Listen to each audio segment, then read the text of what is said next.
All right. Hello, everybody, and welcome to another episode of the Every Which Way podcast.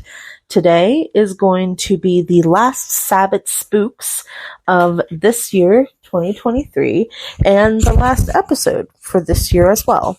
I'm going to take the following week off and then resume recording and posting schedules after that week. So just to give myself a little bit of a break and to kind of recharge from the holidays. So when I'm putting this out, it should hopefully be on Christmas Eve, but it might be Christmas Day. Don't really know. So yeah. How is everyone doing today? Are you having a wonderful holiday? Or are you making sure to stay hydrated, drink plenty of water? Are you taking care of yourself? I know that for me personally, the holidays can be pretty stressful and stuff like that. So I hope that you guys are taking care of yourselves and treating yourselves with kindness and stuff like that. I'm doing good. Right now I have water with me that I'm going to be drinking as we go on with this episode. And yeah, I hope that this recording sounds a little bit different, a little bit better than my past recordings because I'm using a brand new microphone. Shout out to Jen from Sacred Moon Circle Apothecary for recommending the microphone that I'm currently using. It's hopefully going to sound a lot better than my old one. So yeah. All right. Sabbat Spooks. So, what am I going to be talking about today? Well, I'm going to be talking about something that has always intrigued me and always kind of scared me. And surprisingly enough, is something that I kind of fall asleep to listening to stories of. Like, no joke, my partner, Dawn, and I, we will put on a podcast or a playlist.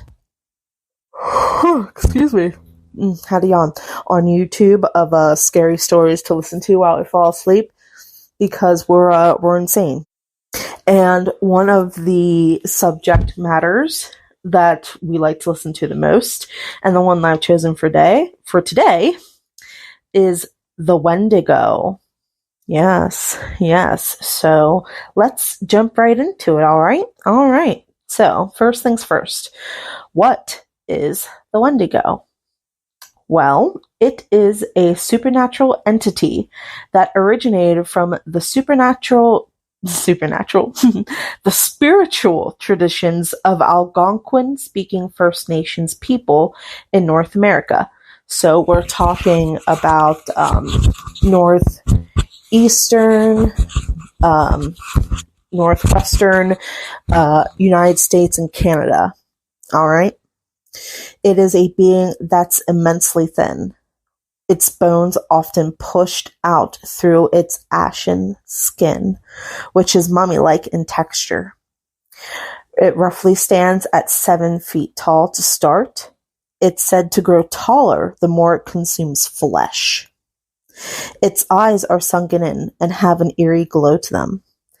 The Wendigo is said to have sharp, pointed teeth and have gnawed and eaten away their lips. It has incredibly foul breath and body odor.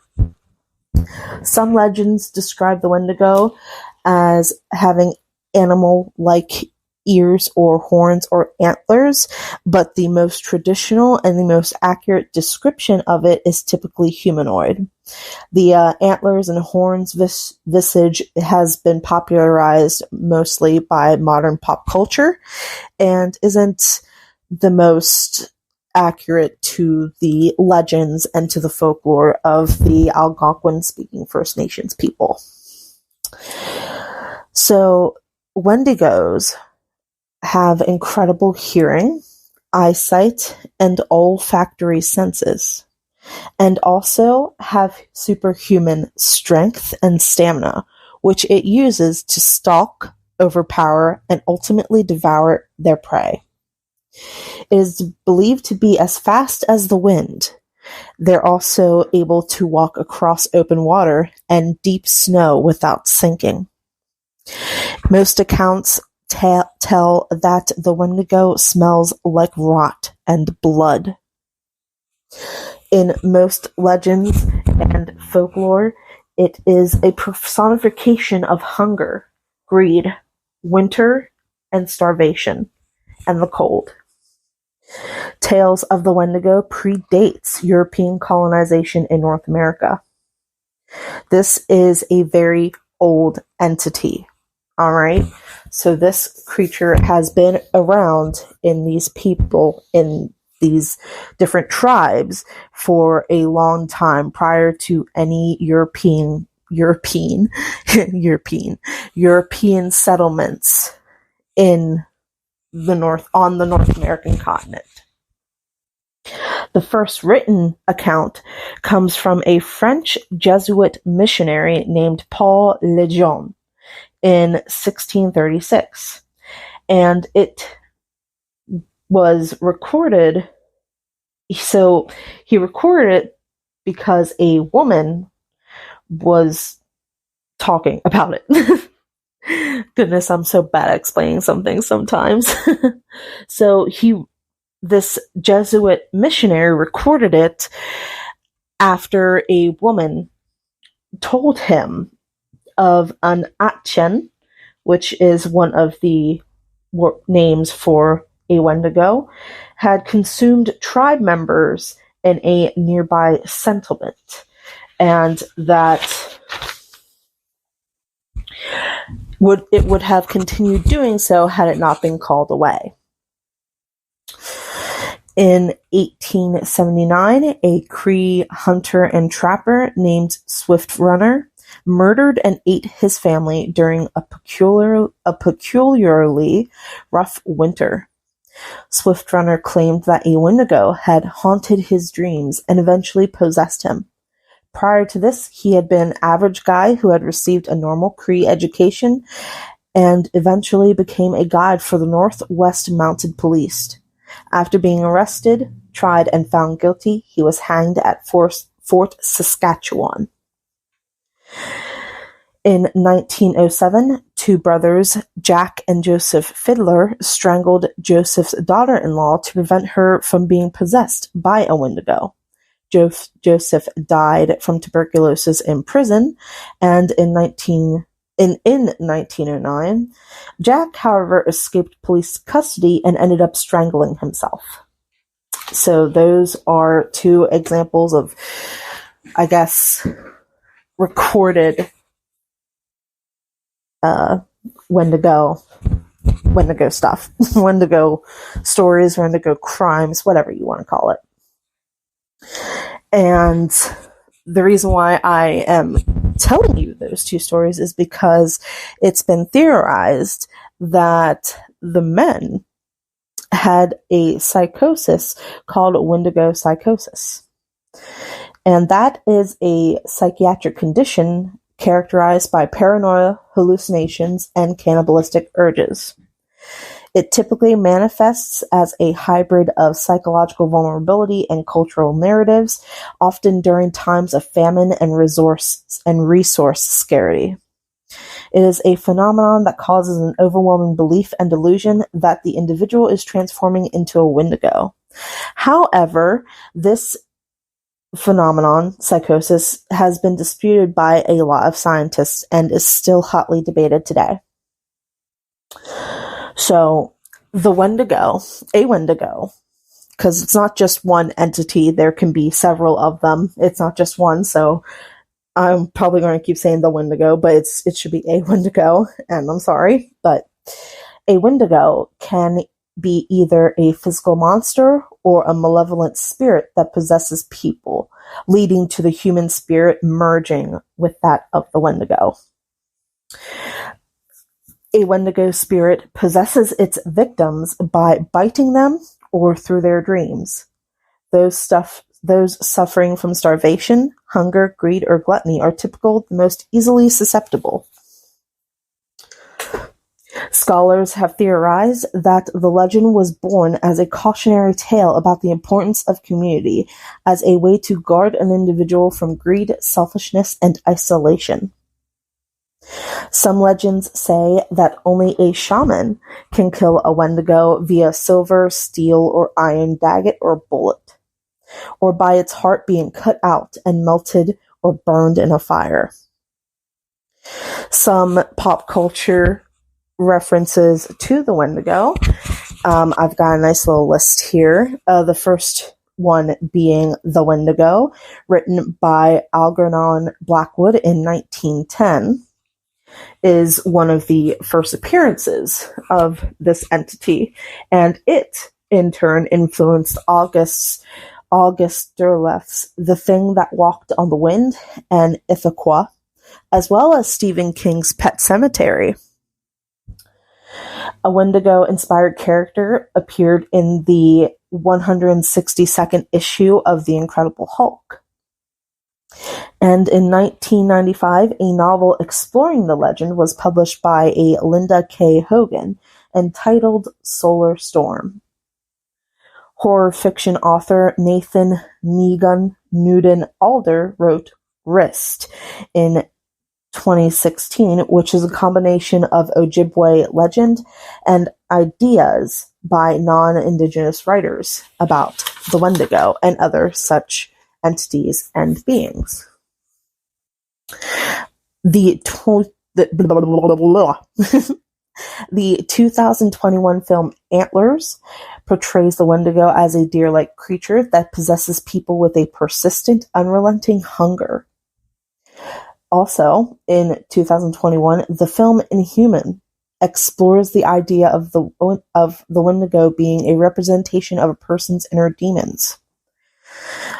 Until Dawn, a 2015 video game, features a Wendigo as one of the main antagonists. One of the reasons why I wanted to cover this topic is because, one, it is really spooky to me, and it is wintertime. And the Wendigos often manifest, awaken, stir in the fall or winter time. They like the cold. So, in some legends, they are the personification of the cold, of the winter, and stuff like that, if that makes sense. I hope that makes sense. I have two different encounters, alleged encounters. I got them both from Reddit. The first one is from Reddit user Bacon Beatdown, and they posted their encounter with a Wendigo in 2022. During a hunting trip in 2010 in northern Canada, while relieving themselves late one night at camp, or a little bit away from camp, they heard a rustling in the bushes nearby, and watched as a tree morphed into a head. A smell of old milk or rotten food started to waft, and they began to feel lightheaded and dizzy. The tree head turned into one of their relatives and beckoned them to join them, saying things like, "Hello, I am here, come join me." But when the user stopped to rethink the situation, the creature entity became angry and vocally distraught. This caused them to run back to camp, and that in turn caused a chase to ensue. This entity chased after them and actually managed to grab onto their leg before the user's brother woke up and helped them. The brother saw it too, and after, I guess, consulting with the brother and the father, because the three of them were out on a hunting trip, they determined that it was a Wendigo. From the rest of the post, it does seem like Bacon Beatdown, which, love the name by the way, is a First Nations individual, as well as the father and their brother. So, yeah. The second account I chose was by a Merciless Void on Reddit. They had an experience when they were 10 years old.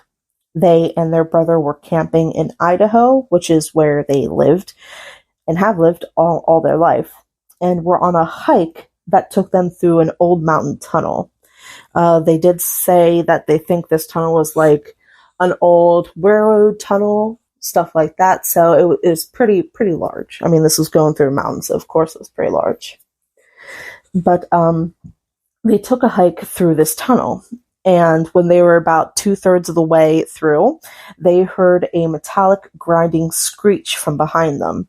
Now, user Merciless Void said that they've spent a lot of time in the wilderness and outdoors, so they know what creature noises sound like, and this was not like anything they had ever heard. Not long after they heard the screech, they managed to get out of the tunnel and managed to make their way back to camp without actually running into the creature. So they were very lucky.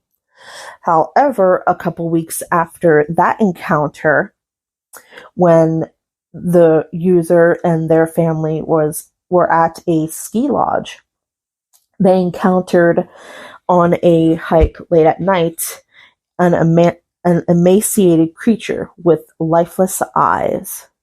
They were overcome by a foul odor, and the only reason why they even ran into this creature is because the reason why they were out in the woods at night is because they and some of their cousins were, I guess, playing a game of hide and seek or something like that, and Merciless Void was looking for one of their cousins and thought that they had found them, but when they hadn't, they turned around to go and leave, and a voice called out to them saying that you nearly had me. That caused them to turn back, at which point they saw this emaciated creature, and the excuse me, I'm sorry. They were overcome by a foul odor and ran down the mountain trail. They didn't see it after that, but they were not allowed to go outside in the dark. And even to this day, user Merciless Void says that they still have nightmares about the creature. And they also said that after doing some research, they believe that it was a Wendigo. So yeah, pretty spooky, huh? At least I think so. And like I said, this is one of the topics, entities that spook me, and I love learning about things like this. It's probably gonna, what I'm about to say is probably gonna sound really crazy, but I would love to encounter something like that. Well, not like love. Well, yeah, love, but I've never really had a supernatural encounter. Not really. At least I don't think so. And I just would like one someday. It could be a ghost or a monster or whatever, but I personally would just love one. All right. That is all I have today on that topic. This is going to be a short and sweet little boy. But before I go, I'm going to do a quick card pull from my Journey Tarot deck by Casey Ole. Let's see here. All right. Okay, so the card that we pulled is the Fool. I like that. I love the art. I mean, usually I love the art, but... So the Fool. What does the little booklet say? Dearest free spirit, a magical journey awaits. Will you open your arms to a new adventure? It's okay to take a leap without knowing the outcome. That's why you're here. Oh, I like that. I like that very much. Well, I hope that you all have a wonderful Christmas day or a wonderful holiday or wonderful whatever you happen to celebrate. I hope that's wonderful for you. I hope that you enjoy a lot of good, yummy food. I hope that things aren't too stressful for you, especially with family. And I hope that you make sure to take care of yourself, drink plenty of water, and do get some rest, please. I will see you not next week, but the following, because again, taking that week off. And I want to thank you for taking time out of your day to listen to my podcast. I hope that you enjoyed this short little spooky episode. I know that I certainly enjoyed researching it and kind of learning a little bit more than what I did before. And yeah, have a wonderful day. Have a most magical Monday, and make sure that you take care of yourself. It is very important to me that you do, okay? I will see you wonderful witches in the next episode, and until then, ta-ta for now. Bye-bye!